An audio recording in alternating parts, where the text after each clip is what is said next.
अकबर महान था या फिर शैतान? यह एक बहुत बड़ी चर्चा का विषय है। इस पर इतिहासकारों के बीच भी काफी मतभेद देखने को मिलते हैं। दोस्तों, तो चलिए आज के इस वीडियो में हम जानने वाले हैं कि क्या सच में अकबर महान था या फिर वह बहुत बड़ा शैतान था। दोस्तों, इस वीडियो में हम आपको अकबर के द्वारा किए गए कुछ अच्छे काम और कुछ बुरे कामों के बारे में बताने जा रहे हैं, जिसे देखने और सुनने के बाद आप खुद फैसला कर पाएंगे कि अकबर महान था या फिर शैतान। दोस्तों, कहा जाता है अकबर महान इसलिए था क्योंकि उसने कुछ ऐसे फैसले लिए थे जो प्रजा के लिए काफी फायदेमंद साबित हुए। जैसे कि नंबर 1, अकबर ने 1564 में जजिया कानून पर प्रतिबंध लगा दिया। यह कानून हिंदुओं के लिए था क्योंकि वह पूजा पाठ करने के लिए एक जगह से दूसरी जगह जाते थे, जिसके लिए हिंदुओं को कर यानी कि टैक्स देना पड़ता था। अकबर ने इस कानून को बंद करा दिया और यह फैसला लिया कि कौन कितना अमीर है उस हिसाब से उसे आगे टैक्स देना पड़ेगा। नंबर 2, अकबर पहला ऐसा शासक था जिसने अपने मंत्रिमंडल में हिंदुओं को जगह दी थी। इससे पहले किसी भी मुगल सम्राट ने ऐसा काम नहीं किया था।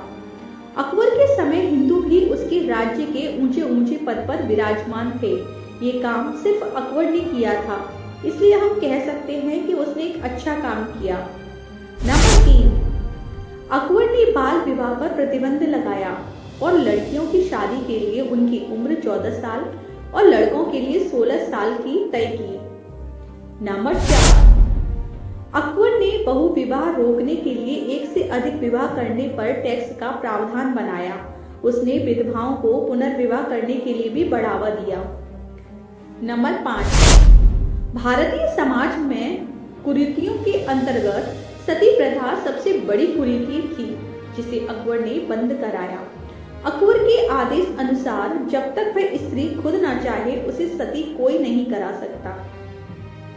नंबर 6, अकबर हिंदू धर्म को उतना ही सम्मान देता था जितना कि इस्लाम को। उसने यह नियम बनाया था कि हिंदू धर्म के पवित्र दिन जैसे कि दशहरा पूजा, दुर्गा पूजा, दिवाली जैसे दिनों पर मांस का बिकने पर पूरी पाबंदी लगा दी गई। नंबर 7, अकबर ने हिंदुओं के रीति रिवाजों को बारीकी से समझा और इस हिसाब से अपने राज्य में नियम बनाए ताकि हिंदू और मुस्लिम दोनों को ही किसी प्रकार की कोई तकलीफ ना हो। नंबर 8, अकबर में आदमियों को परखने की भरपूर क्षमता थी। इसका सबसे बड़ा उदाहरण नवरत्न में मिलता है।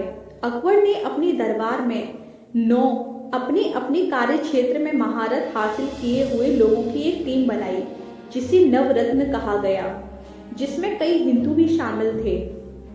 नंबर 9, उसने युद्ध बंदियों की बीवी बच्चों को बाजार में सरेआम नीलाम करने पर पाबंदियां लगा दी थीं। कुल मिलाकर कहा जाए तो अब तक के मुगल के सबसे अच्छे राजा में से एक राजा था अकबर, जो हिंदू और मुस्लिम दोनों को ही बराबर तरीके से देखता था। इस प्रकार के तर्क देकर इतिहासकार कहते हैं कि अकबर एक महान शासक था। वहीं इतिहासकारों का एक दूसरा वर्ग यह भी कहता है कि अकबर एक क्रूर, निर्दयी और हवस से भरा हुआ शासक था। आगे हम आपको बताते हैं कि आखिर अकबर शैतान क्यों था। चलिए मैं आपको कुछ ऐसे तथ्य बताती हूँ जिससे आप ये जानेंगे कि अकबर शैतान आखिर क्यों था। नंबर 1, अकबर हवस से भरा हुआ शासक था। उसके हरम में तकरीबन 5000 औरतें थीं, जो उसका और उसके दरबार के लोगों का मनोरंजन करने के लिए रखी गई थी। नंबर 2, 14 अगस्त 1582 के दिन अकबर ने 2 ईसाई युवकों को इस्लाम धर्म अपनाने से इनकार करने पर अपने हाथ से उनका कत्ल कर दिया। ये दोनों युवक ही सूरत के थे। इन दोनों युवकों के जान के बदले ईसाइयों ने 1000 सोने के सिक्के देने की भी बात कही थी, मगर अकबर को इनका हत्या करना ही ठीक लगा। नंबर 3, 1587 में अकबर ने एक नियम निकाला जिसमें जो व्यक्ति अकबर से मिलना चाहता था वह अपनी उम्र जितनी मुद्रा उसको देनी पड़ती थी। तभी वे अकबर से मिल पाता था। नंबर 4, इतिहासकार कहते हैं कि अकबर ने सती प्रथा बंद कराई थी, तो वहीं दूसरे इतिहासकारों का एक वर्ग भी है जो यह कहता है कि अकबर ने सती प्रथा इसलिए बंद कराई ताकि वे युद्ध में मारे गए राजाओं की सुंदर पत्नियों को अपने हरम में लाकर डाल सके। नंबर 5, अकबर औरतों के भेष में मीना बाजार जाता था और जो औरत उसे पसंद आ जाती थी उसके सैनिक उसे उठाकर अकबर के हरम में डाल देते थे। नंबर 6, अकबर ने बैरम खान के साथ बहुत बड़ी गद्दारी की। बैरम खान ने अकबर को हर समय दुश्मनों से बचाया। बदले में अकबर ने उस पर देशद्रोह का आरोप लगाकर उसे अपनी बची हुई जिंदगी मक्का मदीना में गुजारने का हुक्म दे दिया। उसकी नजर दरअसल बैरम खान की सुंदर पत्नी पर थी, इसलिए उसने ऐसा किया। नंबर 7, इतिहास में ऐसा लिखा गया है कि अकबर के ऊपर दैवी शक्ति आती थी, मगर सच तो यह है कि उसे मिर्गी के दौरे आते थे। नंबर 8, अकबर हिंदू राजाओं को हराने के बाद उनकी बहु बेटियों से विवाह कर लेता और बदले में उनके राज्य उन्हें वापस कर देता।